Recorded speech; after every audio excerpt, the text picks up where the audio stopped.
गढ़वा की इस पावन धरती पर, मां गढ़देवी की इस धरती पर झारखंड प्रदेश के नेता, झारखंड प्रदेश के प्रथम मुख्यमंत्री, लोकप्रिय मुख्यमंत्री आदरणीय बाबूलाल मरांडी जी का गढ़वा की इस पावन धरती पर पूरा गढ़वा जिला संगठन हार्दिक अभिनंदन करता है, स्वागत करता है।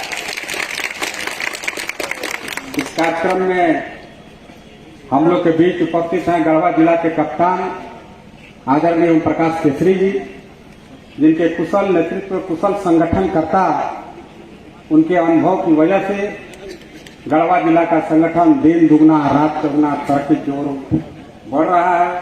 वैसे नेता आदरणीय ओम प्रकाश केसरी जी इस कार्यक्रम में हम लोग के बीच उपस्थित हैं पलामू के लोकप्रिय सांसद आदरणीय बीडी राम जी, चतरा के लोकप्रिय सांसद भारतीय जनता पार्टी के वरिष्ठ नेता आदरणीय सुनील सिंह जी। कार्यक्रम में उपस्थित हैं पलामू प्रमंडल के प्रभारी और भारतीय जनता पार्टी के प्रदेश के महामंत्री आदरणीय डॉक्टर आदित्य साहू जी।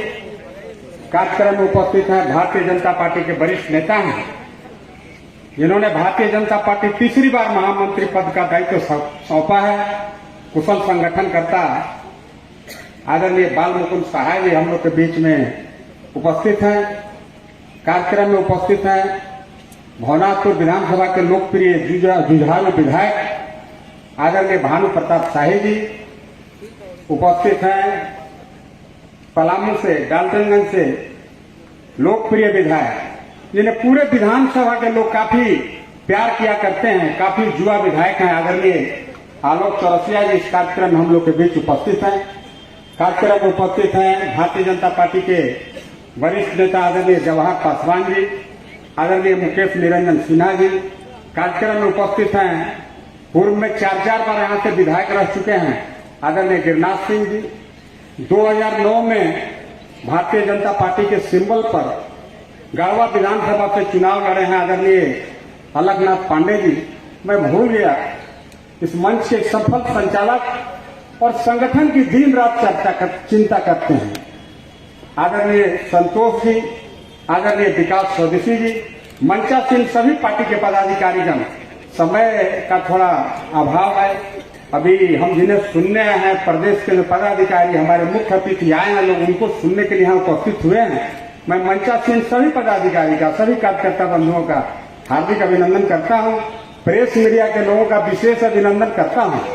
विशेष अभिनंदन इसलिए करता हूँ कि आज जिनकी सरकार है, इनके विरोध में आज बहुत प्रेस मीडिया के भी लोग छापने में डरने लगे हैं। लेकिन गढ़वा जिला के मैं पत्रकार बंधुओं का इसलिए हार्दिक अभिनंदन करता हूं कि आप अपनी बात को काफी बेबाकी से, वर्तमान के हालात को, वर्तमान सरकार के कार्यकाल आपको आप बखूबी छापते हैं, जन जन तक पहुंचाने का काम करते हैं। चाहे सोशल मीडिया हो, इलेक्ट्रॉनिक मीडिया हो, सभी माध्यम से आप जन जन तक पहुंचाते हैं। समय तो ज्यादा बीत गया है, बहुत ज्यादा। हम लोग तो आजकल पूरे राज्य के भ्रमण पर है नहीं। पिछले बार पार्टी ने दायित्व दिया था, प्रदेश का उपाध्यक्ष बनाया था, तो पूरे राज्य में हम लोग घूम घूम करके पार्टी के संगठन का काम किया करते थे। लेकिन अभी हम लोग अपना सिर्फ कंसंट्रेशन पूरे गढ़वा रंगा विधानसभा पर ही किए। पूर्व के वक्ताओं ने जिन बातों की चर्चा की है, अब कोविड एक वैश्विक महामारी है, सबको पता है, दुनिया के लोग इससे तबाह हुए, गढ़वा झारखंड भी अछूता नहीं रहा। उसकी चर्चा हम नहीं करेंगे, बहुत सारे वक्ता पूर्व में किए हैं। आदरणीय हम लोग के नेता माननीय बाबूलाल मरांडी जी भी बताएंगे। नेता प्रतिपक्ष है और हम लोग के लिए तो यही पक्ष के नेता हैं, इन्हीं के माध्यम से हम अपनी बात को, अपनी आवाज को दिल्ली सरकार तक पहुंचा सकते हैं। अब दिल्ली ही पहुंचाना चाहिए। हमें लगता है यहाँ की सरकार तो गूंगी बहरी सरकार है, यहाँ के सरकार से यहाँ के लोगों को कोई उम्मीद ही नहीं है। इसलिए मैं पूर्व की बातों की पुनरावृत्ति नहीं करते हुए इस विधानसभा की कुछ प्रमुख समस्या की ओर आदरणीय नेता बाबूलाल मरांडी जी का मैं ध्यान आकर्षित करना चाहता हूं और ये आपसे मांग भी मैं करता हूं।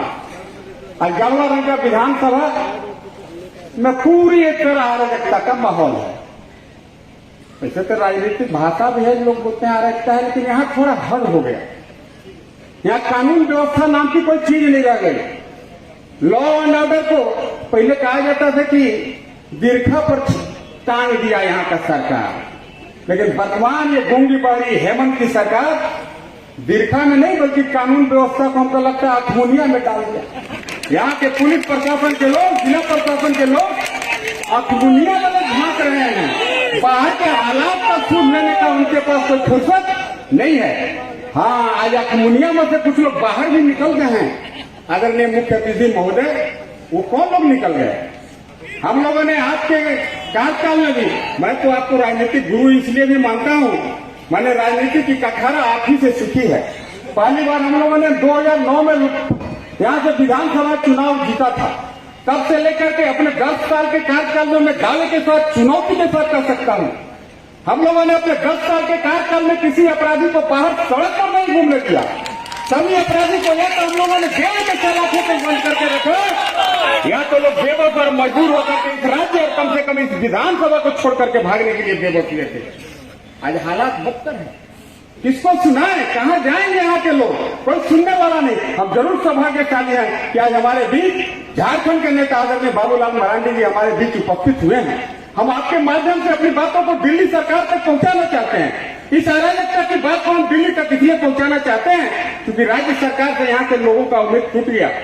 अभी यहाँ का आम व्यवसाय अगर कोई किसी अपराधी द्वारा प्रताड़ित होता है, अगर किसी का ट्रक लूट लिया जाता है, बस लूट लिया जाएगा, गुंडागर्दी किया जाएगा, उसे ले भी वसूला जाएगा, बेचारे थाना में नहीं जाते हैं। उनको पता है थाना में जाएंगे तो दरोगा जी कुछ पैसा भी ले लेगा, और जवान आदमी ले भी मांग रहा है, उससे भी वो बला के आवेदन ले लेता है पहला ही कि तू ही उसको धमकी दे रहा था। कंप्रोमाइज पत्र का यहाँ फॉर्मेट यहाँ के बड़ा बाबू छपवा के रखे हैं। काहेला अपराधी को सहयोग करने के लिए, अपराधी से उनका मंत्री पीछे। ये हालत है, ये परिस्थिति है यहाँ का, इसलिए मैं अराजक स्थिति यहाँ तक आया। पूर्व के जिलाध्यक्ष जी, हम लोग के जिलाध्यक्ष ने भी गढ़वा की बहुत सारी बातों की चर्चा आपके बीच करने का काम किया है। मैं एक दो उदाहरण के साथ गढ़वा विधानसभा की स्थिति पर आपका ध्यान जरूर आकर्षित कराना चाहता हूँ। आज बालू की चर्चा इसलिए हो रही है, प्रत्येक दिन यहाँ से हजारों तक 10,000 रुपया कमीशन मिलता है। किसको मिलता है मुकेश जी? मैंने भैया जी, मैंने अच्छा जी मत समझिएगा सरकार। भैया जी नहीं कहिएगा तो अपराधी है, पॉकेट मार के ठेकेदारी करता था क्या होता। अब यहाँ लान के भाइयों कहने पर एड़े में ठानता है, इसलिए डरे लोग उसको भैया जी कहते हैं। भैया जी को 10,000 रुपया देना पड़ता है। प्रत्येक दिन हजारों गाड़ी निकलती है अवैध तरीके से, करोड़ों रुपए का आवाज उगाही होता है। आज चले जाइए वीडियो में, चले जाइए ब्लॉक में, चले जाइए, वीडियो साहब सरेआम कहते हैं। क्या करेंगे? भैया जी के आदेश है, 4 को स्कॉर्पियो फाइनेंस करके देना पड़ा है कार्यकर्ता को, उसका किस्ती कहां से भराएगा? ये कोई छुपा हुआ बात नहीं है सर, काफी विभत्स स्थिति है।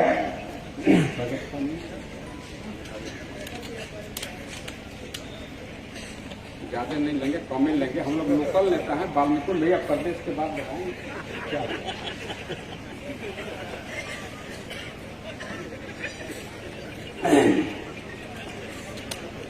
हमें याद है माननीय बाबूलाल जी का वह कार्यकाल 27 महीना का अल्पावधि का कार्यकाल, इन्होंने नीति लाया था कि भाई बालू को हम फ्री करेंगे। आम छोटे मोटे गरीब गुरबा जिन्हें घर बनाना है, बालू के लिए उन्हें कोई कॉस्ट देना पड़ेगा, कोई टैक्स देना पड़ेगा, ऐसा नहीं था। इन्होंने तो केंदू पत्ता तक को भी फ्री करने का एक पॉलिसी लाया था, जो यहाँ के गरीब गुरबा दलित पिछड़े आदिवासी के जीविका का प्रमुख साधन है आज भी पूरे पलामू प्रमंडल के लिए। ये सरकार क्या किया? उसको भी कॉन्ट्रेक्चुअल कर दिया। अब बालू तो यहाँ के गरीब नदी किनारे बैठ के टुकुर टुकुर देखता है, और भैया जी एक परमिट इशू करते हैं। वो परमिट दिखाइए, छत्तीसगढ़, बिहार, बंगाल, आपको जहां बालू ले जाना है आराम से बेहिचक ले जाइए। एक दिन एक अखबार में छपा कि कल 10 गो गाड़ी भवनाथपुर थाना में बालू का पकड़ा गया। मैं वहां के लोकप्रिय नेता भानु जी से पूछा कि क्या सरकार प्रशासनिक पदाधिकारी गाड़ी पकड़ रहा है क्या? कि कहे कि वो बिना एंट्री के निकल रहा था, इसलिए भैया जी के आदेश से भवनाथपुर में धरा गया। सबसे बदतरीकी और गढ़वा का जहाँ तक हालात है, मैं गढ़वा की चर्चा ही करूंगा, ज्यादा समय भी नहीं लूंगा। लोगों को भूख भी लगा है, खाना भी हमको लगता है सेरा रहा होगा कुछ, इसलिए उसकी भी ज्यादा हम समय नहीं लेते। आज यहाँ की प्रमुख समस्या बेरोजगारी है, भूखमरी है। गढ़वा पलामू में कोई इंडस्ट्री नहीं है, कोई कल कारखाना नहीं है। यहाँ के लोग 100% कृषि पर आश्रित हैं। उन्हें रोजगार के नाम पर नौकरी चाहिए। आज नौकरी बंद है। झारखंड राज्य गठन के आज 20 वर्ष हो गए। आदरणीय बाबूलाल मरांडी जी ने उन दिनों भी एक नियोजन नीति लाने का काम किया था। उन्होंने व्यवसाय नीति लाने का काम किया था, स्थानीयता को प्रभावित करने का प्रयास किया था। क्या हुआ? विपक्ष के लोग हाथ तो मचा दिए। अभी आदरणीय देशमुख जी कह रहे थे जो उन दिनों को कुछ मंत्री कहे कि दूध झोला मलाई वाला विभाग दीजिए नहीं तो सरकारें गिरा देंगे। लेकिन ये बाबूलाल जी हैं, जीजी हैं, ये मानने वाले नहीं है। सरकार भाड़ा चली गई पर इन्होंने समझौता नहीं किया, विचारधारा के साथ इन्होंने समझौता नहीं किया। इन्होंने जो नियोजन नीति लाया था 100% झारखंड के नौजवानों को रोजगार मिलता। इन्होंने जो व्यवसाय नीति लाया था स्थानीयता को प्रभावित करने का काम किया था। आज 20 साल के बाद लोग कहते हैं कि बाबूलाल जी वाला जो नियोजन नीति था बहुत तगड़ा था, उन्हें होना चाहिए था। तो फिर जो लोग वोट देके सरकार गिरा दिए उनका क्या करिएगा? खैर उन्हें तो जो सरकार गिरने के कुछ मूल्यों के कुछ बचना है तो मूल्यों जाएंगे, पास भी लगेगा। आज 20 साल हो गया राज्य में बहाली नहीं हुई। पिछले कार्यकाल में आदरणीय रघुवर जी के कार्यकाल में भी नियोजन नीति बनी थी। मैं आदरणीय नेता भानु प्रताप शाही जी को भी बधाई दूंगा। उन दिनों एक ही सदन में विधायक हुआ करते थे, मैं भी विधायक हुआ करता था। गलत कामों का विरोध हम अक्सर, चाहे पार्टी जो हो, पर जहां गढ़वा का पलामू का अहित होगा, ये सत्येंद्रनाथ तिवारी या भानु प्रताप शाही से एक कदम झुकने के लिए तैयार नहीं।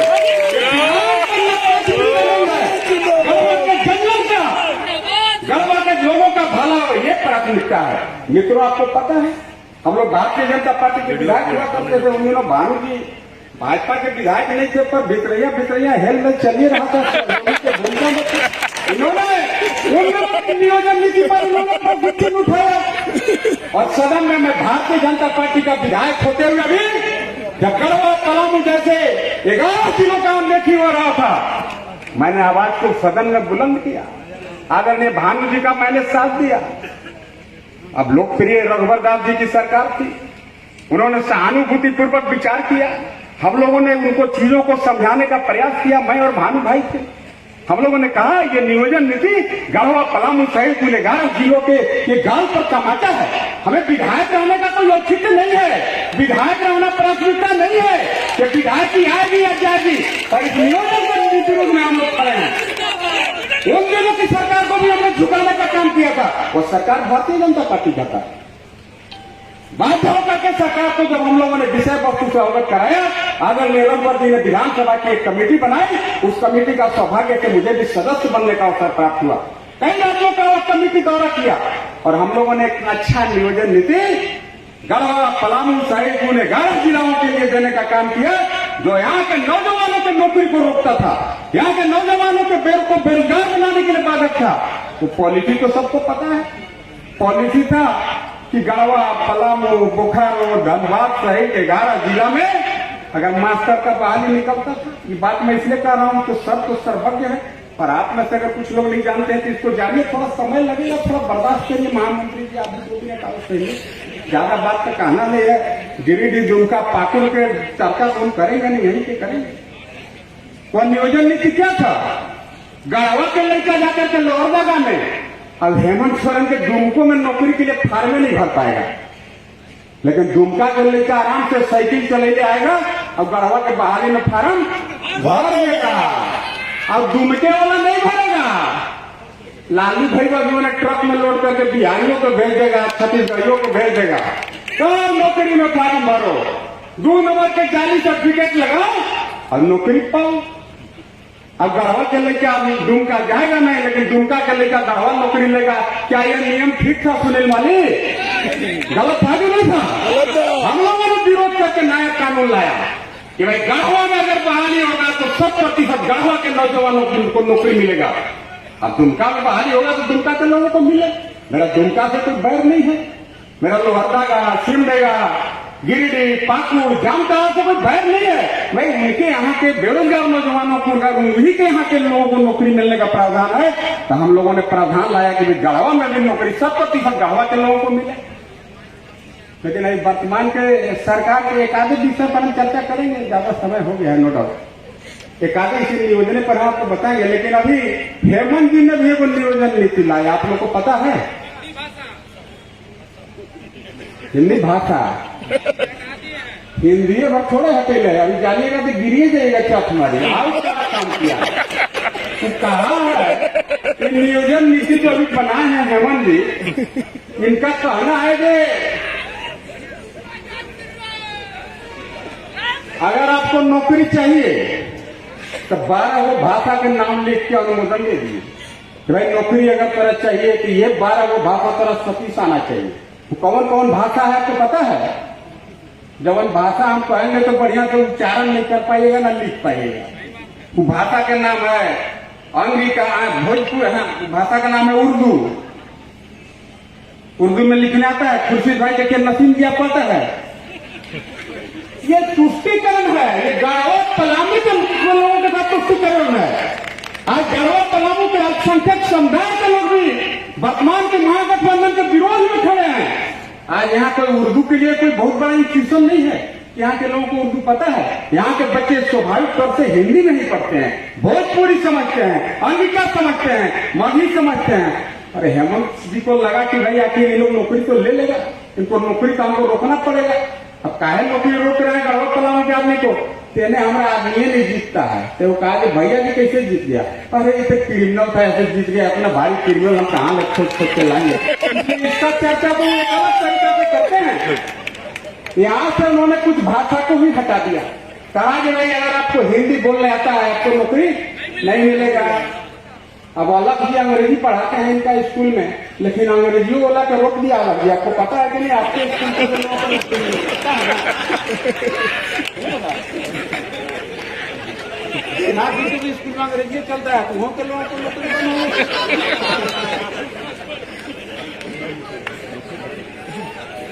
ये परिस्थिति है, ये हालात है। इसलिए हम कहते हैं कि आज परिस्थिति काफी विपरीत है। और यहाँ के जो भैया जी हैं, यहाँ के लोग कहे कि भाई हिंदी भाषा, अन्य जो यहाँ की भाषा मगही को लोग, भोजपुरी को लोग जानते हैं, उसको आपने हटा दिया। यहाँ के लोग बेरोजगार कहाँ जाएंगे? नौकरी इन्हें कैसे मिलेगा? इन्होंने भी एक पत्र लिख दिया है हेमंत सोरेन के नाम से, जबकि उस कैबिनेट में सिग्नेटरी थे। यह साक्षी है उस कैबिनेट में, जिस कैबिनेट में हिंदी, भोजपुरी, मगही, अंगिका को हटाया गया था। और यहाँ नौटंकी कर रहे हैं। ये परिस्थिति है यहाँ का। इसलिए मैंने कहा आदरणीय बाबूलाल जी, आप प्रतिपक्ष के नेता नहीं, यहाँ के जंगल के नेता हैं। आपको इसमें हस्तक्षेप करना होगा यहाँ के हालात पर, यहाँ के परिस्थिति पर। अभी देखिए हम लोग 10 साल थे, टेंडर मैंने नहीं होने दिए। कल क्रिमिनल का हम लोग कंजावड़ी सुन करा दिए। कंजावड़ी सुन मैंने आप लोग समझ गए होंगे, बहुत नेता नहीं दीजिएंगे। लेकिन आज परिस्थिति क्या है?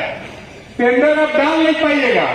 रंका के 70 साल के सुरेश पारे के टेंडर डालने गए थे, एड़े मुंह के खाम दिया क्रिमिनल ने। कहा कि भैया जी के आदेश लेना पड़ेगा। अब तो यहाँ का 100% टेंडर लूटा जाता है। क्या मजाल है तो उनके विरोध में एक शब्द बोल पाए?